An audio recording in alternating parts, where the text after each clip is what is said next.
এটা হলো খড় ঘর। এই যে ছোট্ট ছোট্ট ঘরগুলো বানানো, এর মধ্যে খড় রাখা হয়েছে। মা বলছে এদিকেটাও পুরো কভার করে ফটোটা তুলতে, মানে ভিডিওটা, সেটাই তুলছিলাম। আর জায়গাটা হচ্ছে নৃশংখ আশ্রম।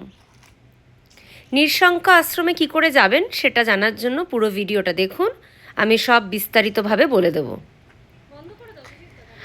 আপাতত এখানেই একটু ভালো করে ভিডিওটা করছিলাম, কারণ এরকমের হয়তো আপনারা অনেকেরাই দেখেছেন, আমিও দেখেছি, বাট এত কাছের থেকে কখনো দেখা হয়নি।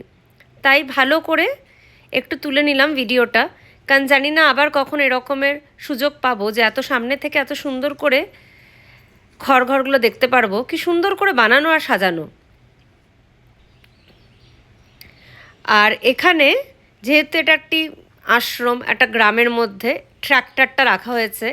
এই ট্র্যাক্টরে ওরা নিয়মিত নাকি পুজো করে, মানে এই না যে শুধু বিশ্বকর্মা পুজোর সময়ই করে। তো যেটা দিয়ে আয় আসছে সেটা সবসময় পুজো করা।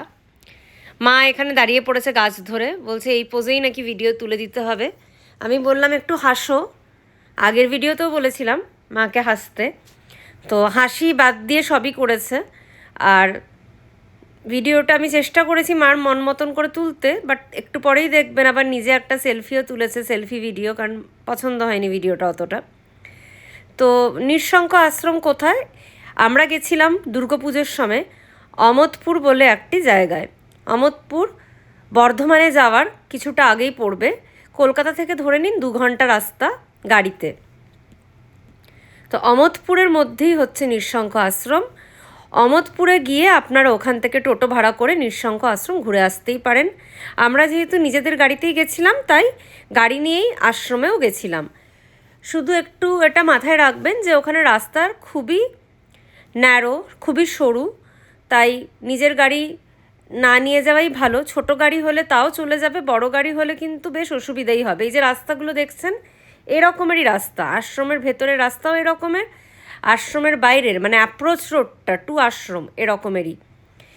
আশ্রমে এই যে মজার ঘটনা কি হয়েছিল, আমরা আগের দিন বিকেলবেলা গেছিলাম, মানে ভাবলাম যে দুপুরবেলা খাওয়া দাওয়া করে মা একটু বিশ্রাম করে নিই, আমিও একটু জিরিয়ে নিই, তারপরে বিকেলের দিকে যাব। তো সন্ধেবেলা এই 4:30 5টা নাগাদ যাওয়া হয়। গিয়ে দেখা যায় আলো ছিল, বাট প্রায় অন্ধকারই আর কি, একদম অন্ধকার নয়, কিন্তু সূর্য ডুবে গেছে, তাই ফটো ভালো করে তোলা হয়নি। মার মন খুবই খারাপ, তাই আমরা আবার এর পরের দিন একটু সকাল সকালই ব্রেকফাস্ট করে বেরিয়ে পড়ি।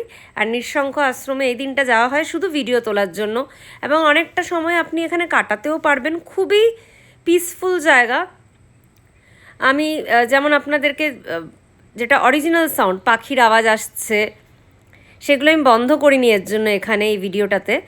খুব সুন্দর এরকমের আওয়াজগুলো পিসফুল আসছে, তো মানে ন্যাচারালি যেগুলো আমরা মোবাইলে ভিডিও করে শুনি ওগুলো হচ্ছে, তো খুব ভাল লাগছিল। যাই হোক বন্ধুরা, আপনারা পারলে নিশ্চয়ই যাবেন এখানে, খুবই ভালো লাগবে।